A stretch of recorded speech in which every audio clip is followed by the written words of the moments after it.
As divers, it's important for us to be prepared. We need to make sure that we've got spares to prevent ourselves from having to call a dive from an equipment issue. We need to be ready to handle issues underwater. And we need to be prepared for emergencies that require first aid by having an oxygen kit and some kind of first aid kit. Especially if we're diving in relatively remote areas, we need to be able to help ourselves and help members of our team if we can. This is something I built up myself. I'm not a medical professional, so there are kits pre-made that you can buy that maybe have different things, but this is what I've put together to try to stay prepared on my dive trip. So on the outside for quick access, I've got a tourniquet. This would be useful for any serious bleeding scenario that we can't stop with pressure. Diving wise, I'm thinking about issues with boat props here and other sharp objects on the boat. I have a Sharpie, a Leatherman multi-tool, and a CPR face mask.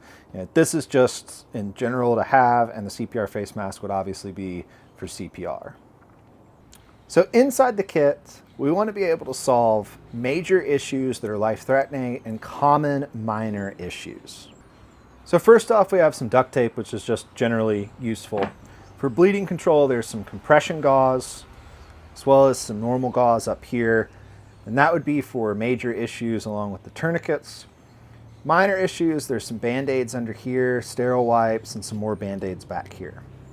I've also got some liquid bandage, which comes in handy with cuts in certain areas. I have an EpiPen, that's for me. I have a prescription for it.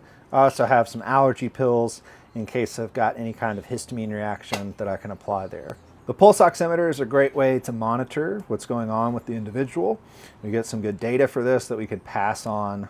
SAM splints are great for immobilizing joints and breaks. If somebody has a tank fall on their foot or their ankle, something like that, we want to immobilize, we can use this SAM splint for that.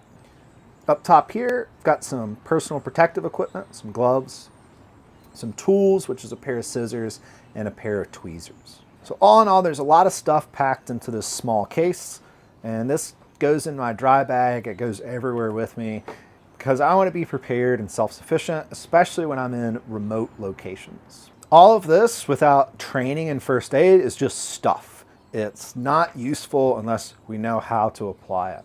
So getting a good first aid class that can run you through how to use some of these things is a crucial part of carrying a kit like this around. If you're interested in first aid training or putting a kit like this together, or maybe you have suggestions for things that I should add into this to solve major issues that are life-threatening or common minor problems, then feel free to give me a holler, and thank you for watching.